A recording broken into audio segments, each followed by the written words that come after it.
Um ponteiro ou apontador, ele é um tipo especial de variável que armazena o endereço.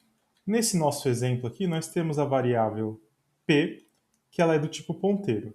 Como ela é uma variável, ela tem o seu próprio endereço, ela tem o seu nome e o conteúdo dela também é um endereço. Um ponteiro ele pode ter armazenado o valor null, que é igual a zero, e que indica que, naquele momento, o endereço apontado pelo ponteiro é inválido. Para declarar um ponteiro, nós utilizamos o operador asterisco. Aqui no nosso exemplo, nós temos um ponteiro p criado com esse asterisco aqui. Também temos que declarar o tipo do ponteiro.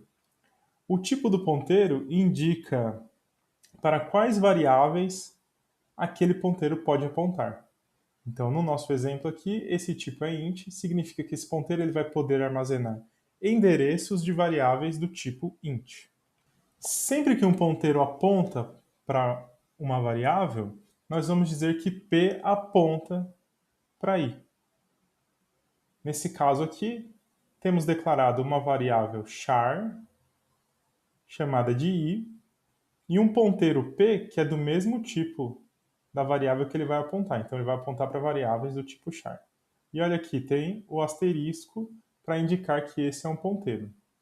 Então, lá na nossa memória, a gente pode imaginar que i é uma variável, esse aqui é o endereço dela, e esse aqui é o conteúdo da nossa variável. Já o nosso ponteiro p, ele também é uma variável. Ele tem o seu próprio endereço e o seu conteúdo é também o endereço de alguma outra variável. Se você olhar aqui, ó, esse endereço termina com 76f, é o mesmo endereço para onde ele está apontando. É comum a gente desenhar o ponteiro como sendo uma setinha assim. Então, p aponta para essa variável i. Para atribuir o endereço de uma variável ao nosso ponteiro, nós usamos o e-comercial, como nós vimos nos vídeos anteriores. O e-comercial diz qual que é o endereço de uma variável. Agora, para acessar o valor da variável que o seu ponteiro aponta, você vai usar o asterisco. Então, nesse nosso exemplo, nós temos uma variável inteira e um ponteiro especificado aqui pelo asterisco. Ele é um ponteiro do tipo int, então ele aponta para variáveis inteiras. Na linha 6, p recebe o endereço de i, significa então que p está apontando para a variável i. E aí, na hora de imprimir o valor que está na variável apontada pelo nosso ponteiro, nós vamos usar o asterisco p. Então, o asterisco p aqui para a gente é o equivalente a falar i, que i recuperaria o valor da variável i. Como p está apontando para a variável i, asterisco p vai imprimir aqui. No caso, i tem o valor de 10, por causa da inicialização de i, então o que vai ser impresso aqui é 10, depois um pula-linha. Se a gente fizer a alteração utilizando o ponteiro, essa alteração vai ser feita na variável. Nesse nosso exemplo, nós adicionamos essa linha 7 aqui. Asterisco P, então o conteúdo do ponteiro recebe 101. O ponteiro aponta para i, porque a gente fez isso na linha 6. Então, o conteúdo de para onde P está apontando vai receber 101. Então, a variável i agora tem o valor 101. E se a gente mandar imprimir i, o que vai ser impresso vai ser o valor 101. Então, o ponteiro é um novo tipo de variável, que na verdade o que ele está guardando aqui são endereços. E aí, dado o endereço armazenado no ponteiro, nós podemos acessar aquela posição com o operador aqui asterisco. Então, asterisco P vai mexer aonde o ponteiro está apontando. Nesse exemplo, nós temos uma variável B, então vou representá-la como uma caixinha aqui na nossa memória. E temos um ponteiro C, ponteiro por causa do asterisco, então vou representá-lo apenas com um asterisco aqui. E ele é o C. Na linha 7, B recebe 10, então é armazenado no conteúdo da variável B o valor de 10. E C recebe o endereço de B. Vou representar assim, ó, C aponta para B. Então, o nosso ponteiro C está apontando para B. Agora, o conteúdo para onde o ponteiro C está apontando recebe 11. Aqui vai ser alterado, então, de 10 para 11. Na hora que a gente pedir para imprimir com o porcento %D, vai substituir pelo valor da expressão B. Quanto vale B? 11. Então, o valor impresso vai ser 11. No próximo exemplo, na linha 4, vamos declarar a variável num. A variável num vai ser representada aqui por esse espaço. Temos também a variável q, que vai ser representada nesse espaço, e q já é inicializada com o valor 1. Em seguida temos um ponteiro p, que eu vou deixar aqui, ó. E na linha 7, num recebe 100. Em seguida, p recebe o endereço de num, que é o equivalente a falar p aponta para num, e q recebe o conteúdo de p. Qual que é o conteúdo de p? É o valor da variável para onde p está apontando. Então, o valor da variável para onde p está apontando é o valor de num, que é 100. Então, o q aqui vai passar a valer 100. No printf, vai imprimir o valor de q, o valor impresso vai ser 100. Então, com o ponteiro, a gente consegue agora alterar os valores das variáveis de forma indireta. Sempre que a gente for utilizar um ponteiro, é preciso garantir que ele está apontando para algum lugar. Nesse exemplo aqui, a gente tem duas variáveis AB e um ponteiro C. C não está apontando para lugar nenhum. E aqui a gente já está falando, o conteúdo de C recebe 13. Então, assim, para onde que C está apontando? Não sei. Isso aqui pode gerar um erro durante a execução do programa. É comum que a gente sempre inicialize um ponteiro, então quando a gente declarar esse ponteiro, a gente já começa inicializando ele com valor nulo. E aí, na hora que a gente for fazer uma atribuição, nesse exemplo aqui está bem simples, né? Mas imagina que fosse uma função, que chamasse outra função, algo um pouquinho mais complexo.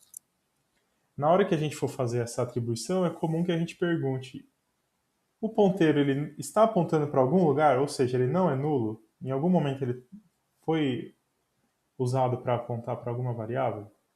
Se sim, prossiga fazendo essa atribuição. Se não, pula a linha 5. Se a gente tiver dois ponteiros, o endereço que está armazenado em um pode ser copiado para outro. O efeito disso é que os dois ponteiros vão apontar para o mesmo lugar. Mais um exemplo aqui, uma variável i, do tipo int, olha ela aqui embaixo. Ela começa com o valor de 10. Então, vou marcar aqui 10, que ela é inicializada. E aí temos dois ponteiros, p e q.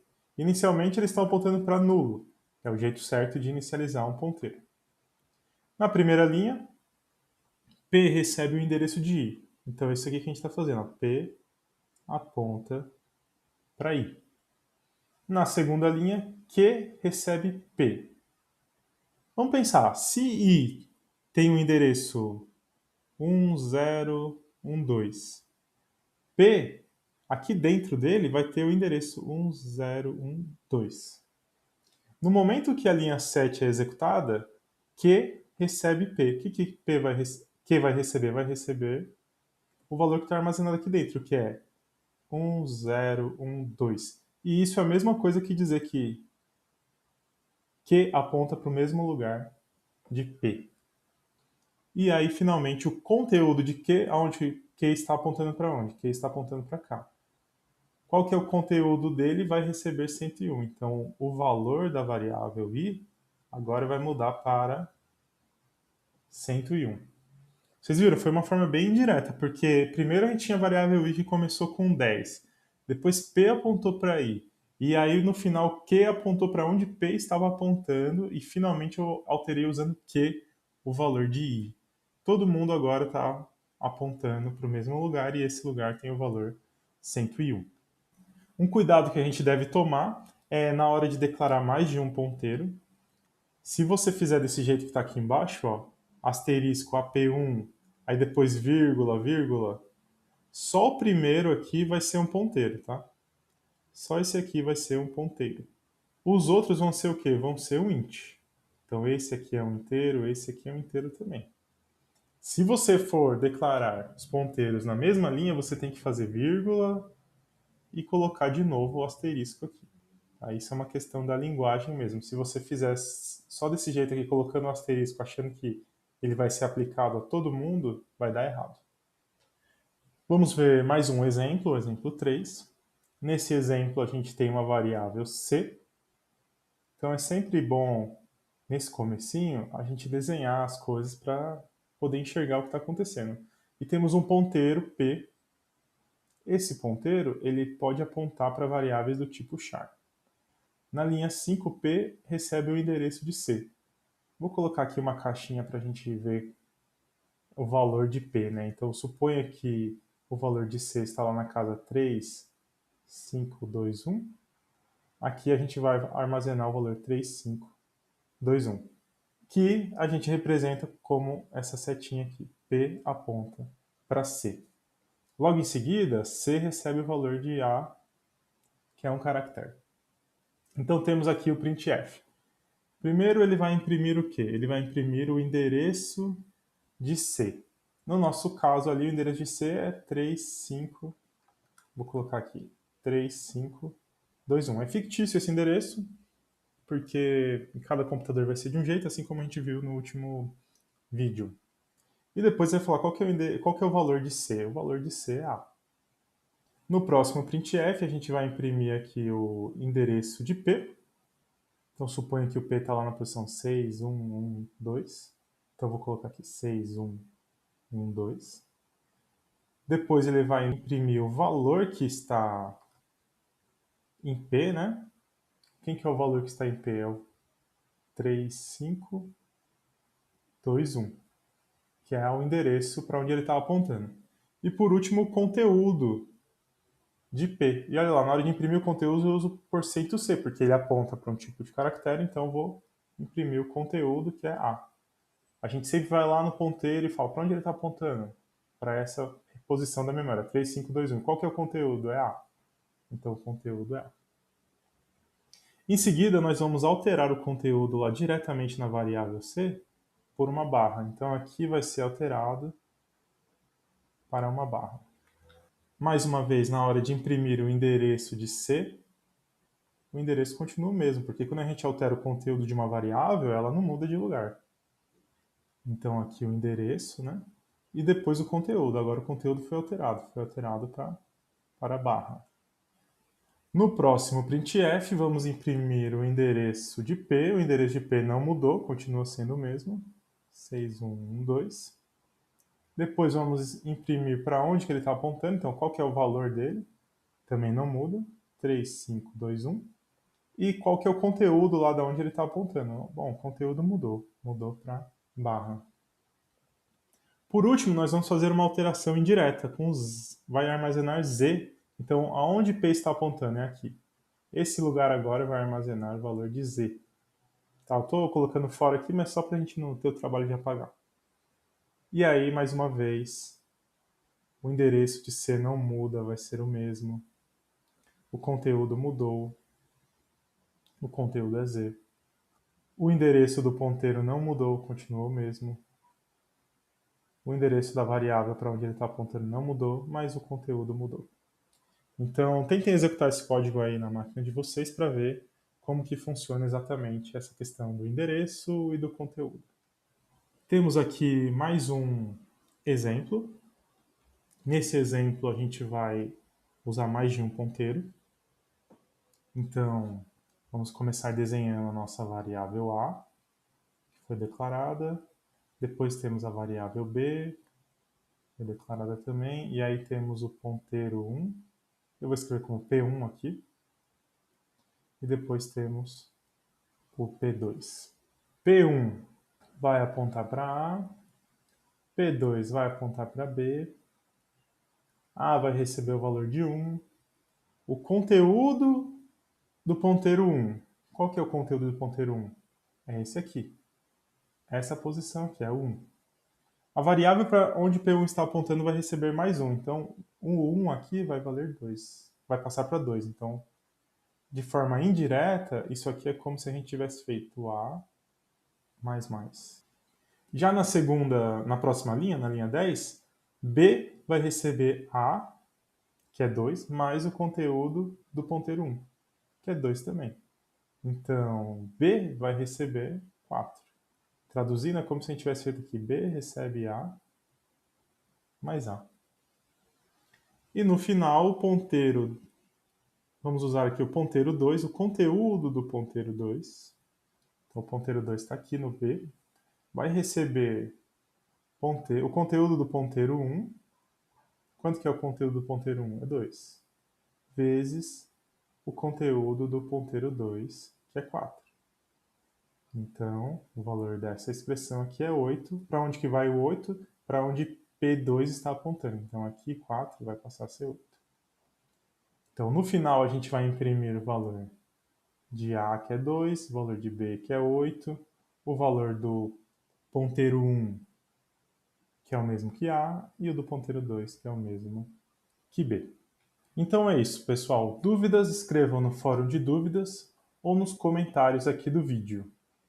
Até o próximo!